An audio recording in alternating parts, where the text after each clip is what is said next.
continues à vivre dans le futur, tu es en train de passer à côté de ta vie. Combien de moments as-tu déjà gâché ? Tu veux en savoir un petit peu plus ? Reste là, je t'en parle tout de suite.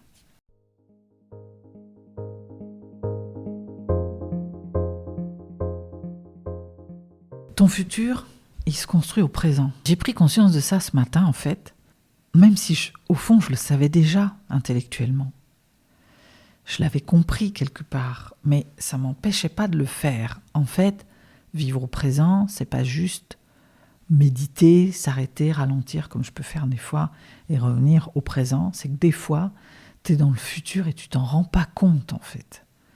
Tu crois que tu vis le moment présent, mais tu es tout le temps dans le futur. Tu vois, par exemple,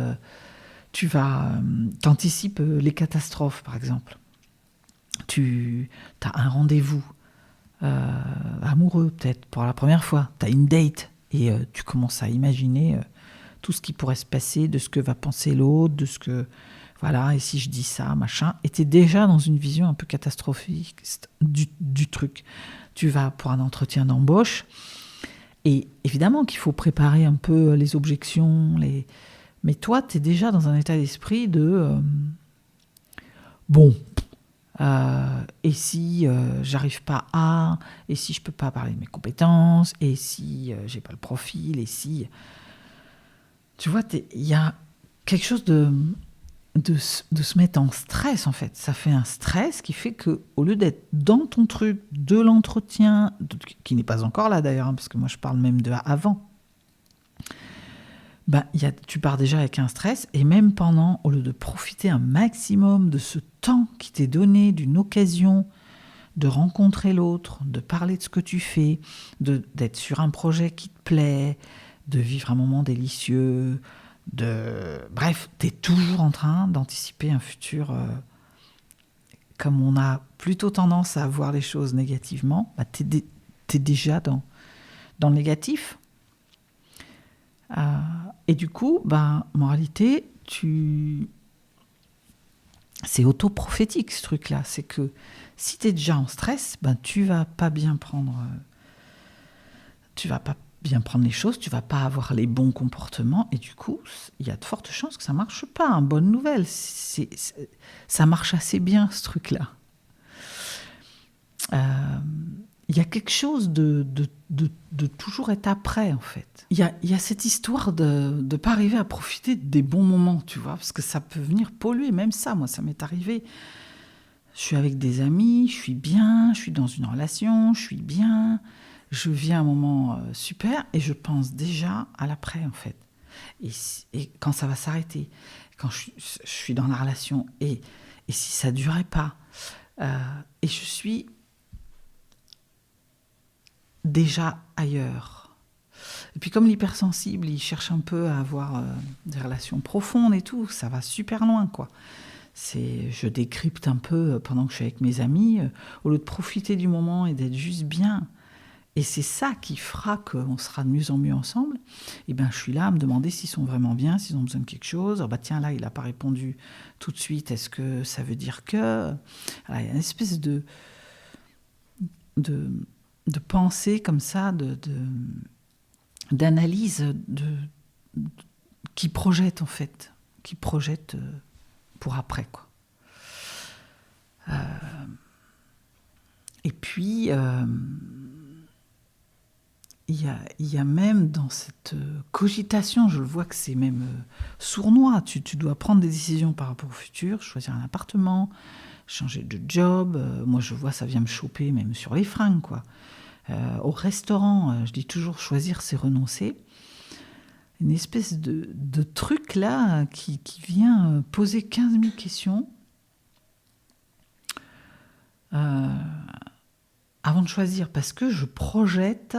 En fait, visualiser, c'est un truc super. Moi, j'ai beaucoup fait ça quand je faisais de la compétition. On visualisait l'arrivée, etc. Ça, c'est super. Mais ça doit être quelque chose de positif, en fait. Tu vois, tu visualises et ensuite tu lâches prise et tu dis, bon, allez, je fais pas après pas pour y aller. Tandis que là, il y a une espèce de truc qui auto-sabote parce que tu visualises, je me suis dit, ouais, quand même c'est haut, quand même c'est loin, quand même. Et si je me trompe dans le choix de l'appartement, et si... voilà, moi je fais ça, mais sur des trucs au restaurant, quoi. Je suis là avec la carte, j'aime les 2 trucs, je me dis, ouais, mais alors si c'est les Saint-Jacques, là, bon, ils disent que c'est en sauce, machin, nanan.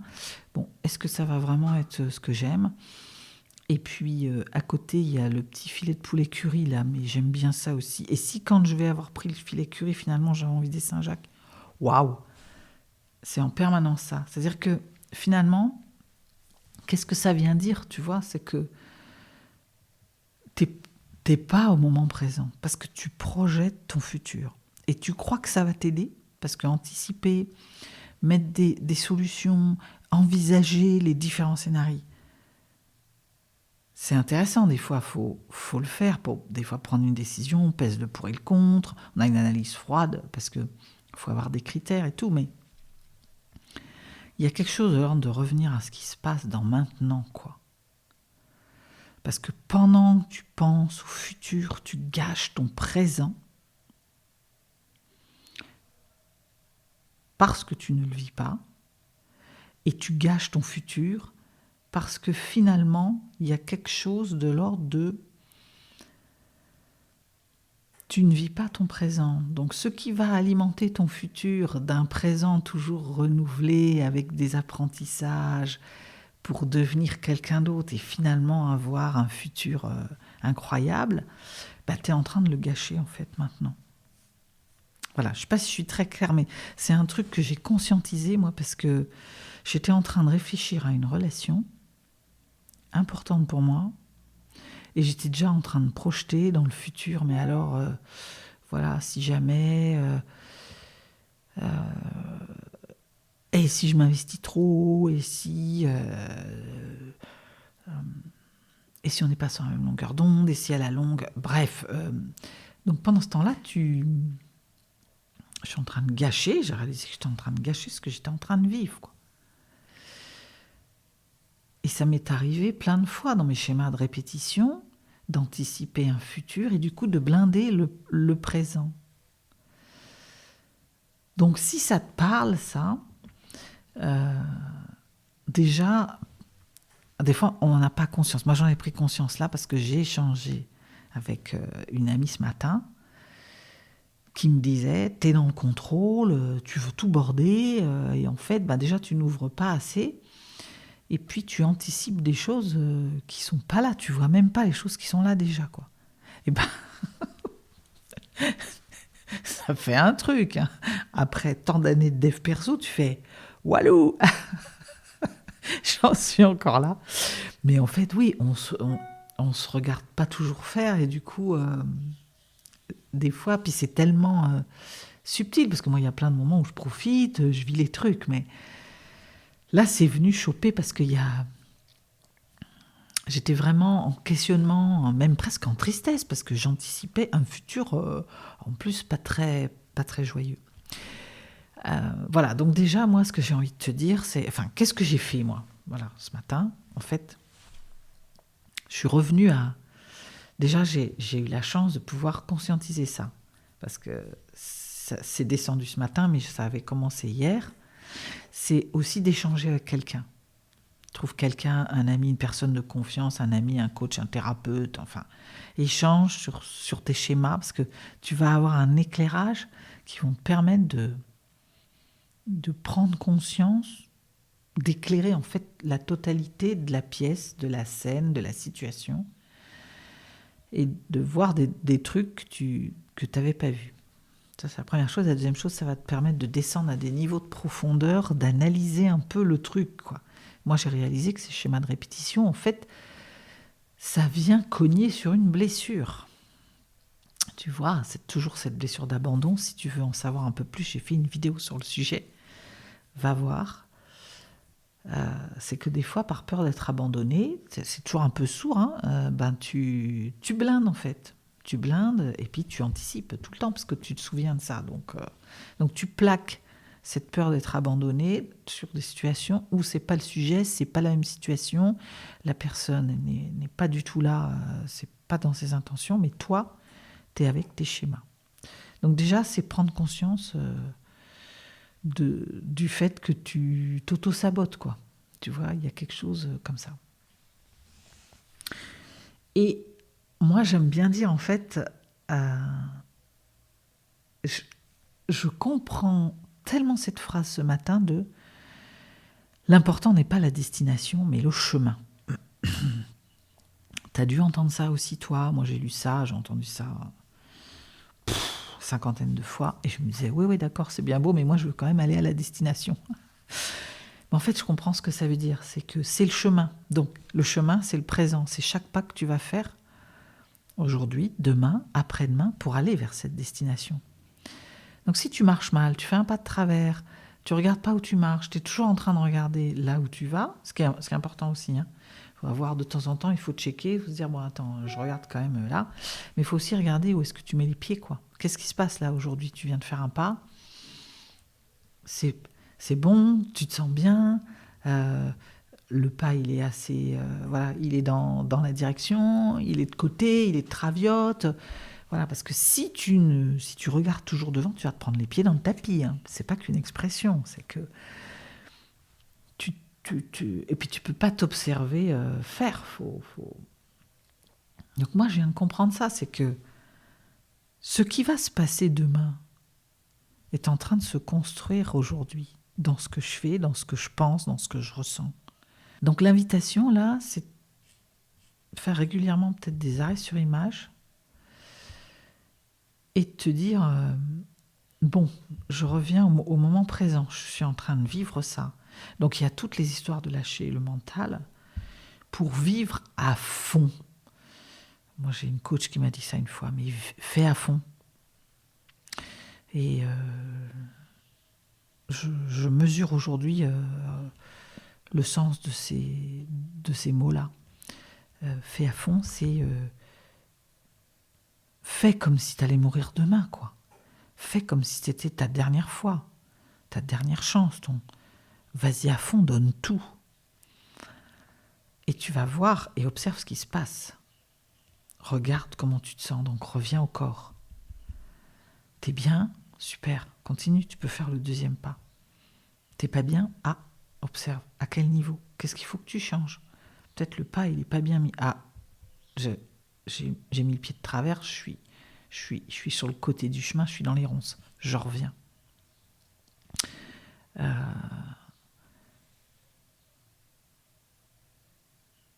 Et puis si t'es bien, profite, quoi. Commence pas à te dire, oui, mais demain, t'as plus qu'1 jour, gars. Tu vois? J'ai envie de te dire, si tu raisonnes comme ça, t'es bien. Moi, c'est venu me choper pendant la crise sanitaire, ce truc-là.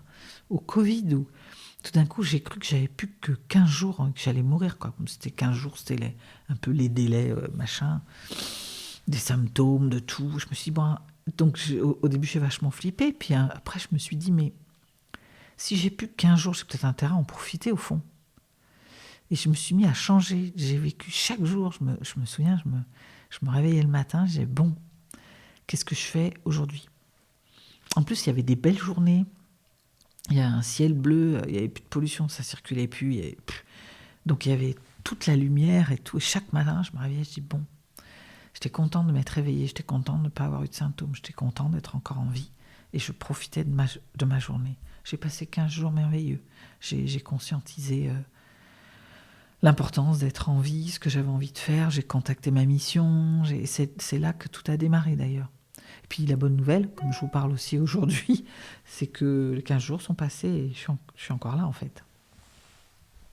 Et ça m'a amené à une destination magnifique que je n'aurais jamais pu envisager si j'avais tous les jours ouvert mes volets en me disant, oh là là, bon, un jour, et si j'avais les symptômes, et si ceci, tu vois, et que du coup, je serais peut-être restée couchée en attendant que ça vienne, quoi.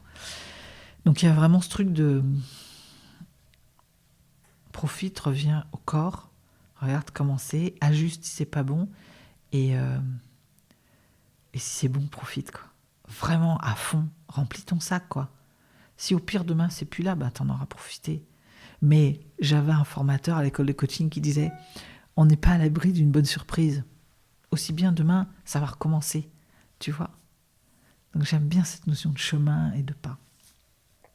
Après, il y a aussi une histoire de mindset, une histoire de pensée, quoi. C'est vraiment envisage le meilleur. Et dans ce qui arrive et qui n'est pas top, regarde ce que ça vient dire. Peut-être il y a un bénéfice, entre guillemets, je suis très prudente avec ce mot, mais un bénéfice caché,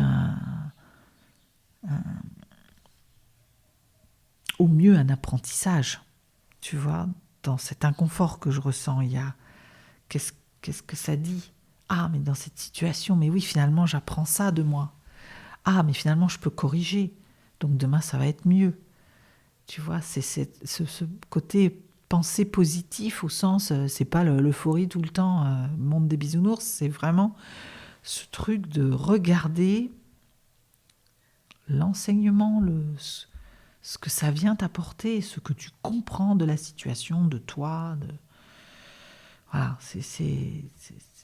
Donc moi, ce matin, je me suis dit ça aussi. Tiens, qu'est-ce que je comprends de l'inconfort que j'ai eu hier? Qu'est-ce que ça vient me dire? Mais j'ai décodé un truc de malade. Tu vois, le truc que je te partage ce matin, quoi, c'est que je construis mon futur en fait. Donc j'ai envie de construire quoi sur une pensée négative? Ça, c'est ce genre de fondation aussi, ça. J'ai envie de construire un truc pourri, négatif, où j'ai envie d'envisager le meilleur et du coup, il y a un côté se donner les moyens aussi, tu vois. Et dans se donner les moyens, j'en arrive au troisième truc, c'est les actions, quoi. Parce que pendant que tu cogites, pendant que tu analyses, pendant que tu penses que le pire va arriver, tu fais rien en fait, tu procrastines. Donc c'est la meilleure façon de ne pas arriver à la destination. C'est comme si tu marchais à reculons en fait. Donc tu t'éloignes de ta destination. Donc j'aime bien cette histoire de quand on est au niveau des vibrations, parce que nous sommes aussi des corps énergétiques. J'ai compris ça aussi. Nous sommes faits d'énergie dans le corps, autour du corps. Et il y a quelque chose de l'ordre de mettre des énergies constructives. C'est ce pouvoir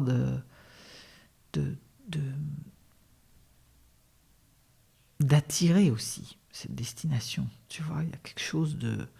Si t'es là à te morfondre et à voir toujours le mauvais côté, t'es dans le côté obscur de la force. Tu vois.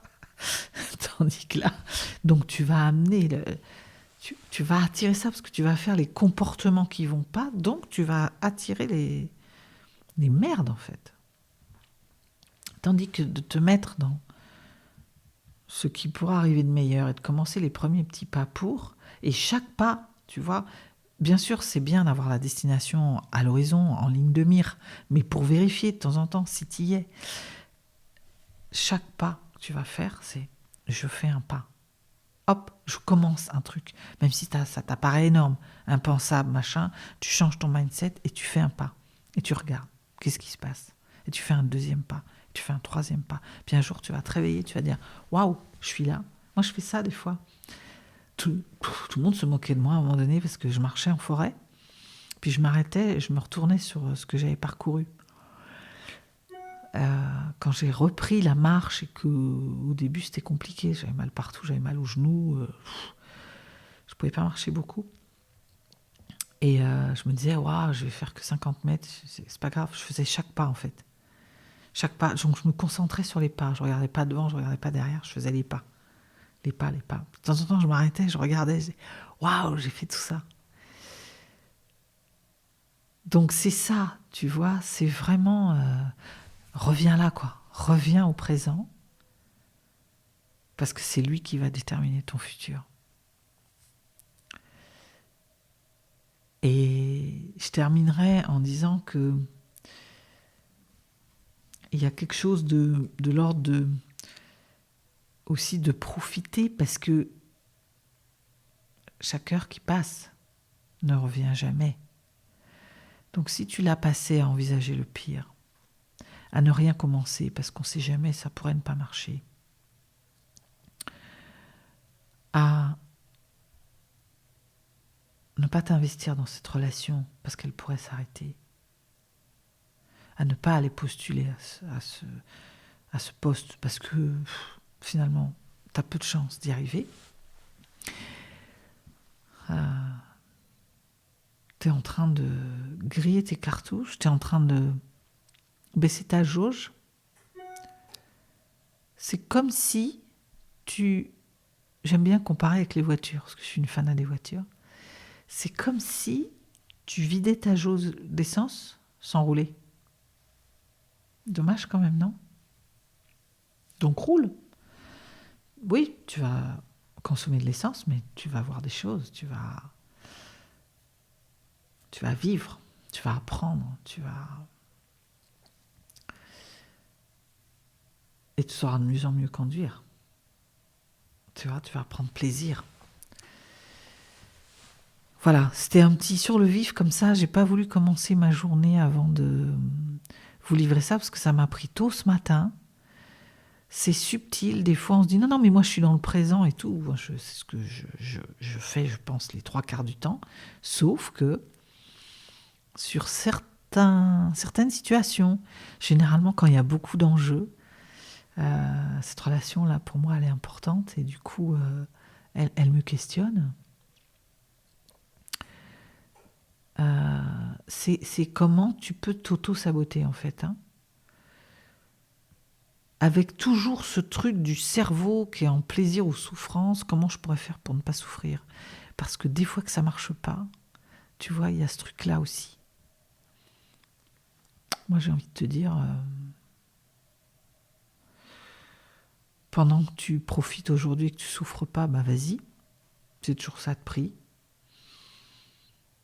Et puis t'en sais rien, peut-être que tu vas jamais souffrir.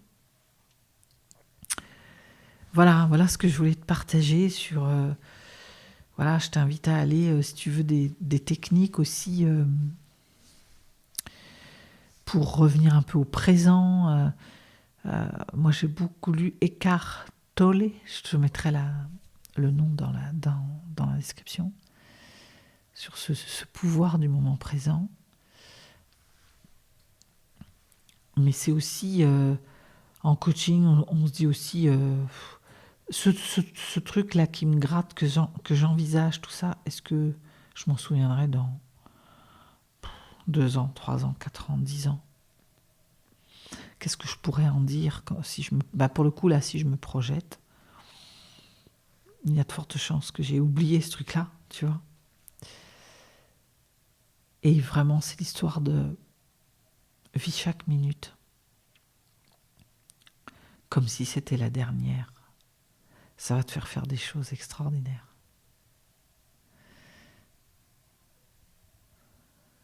Voilà.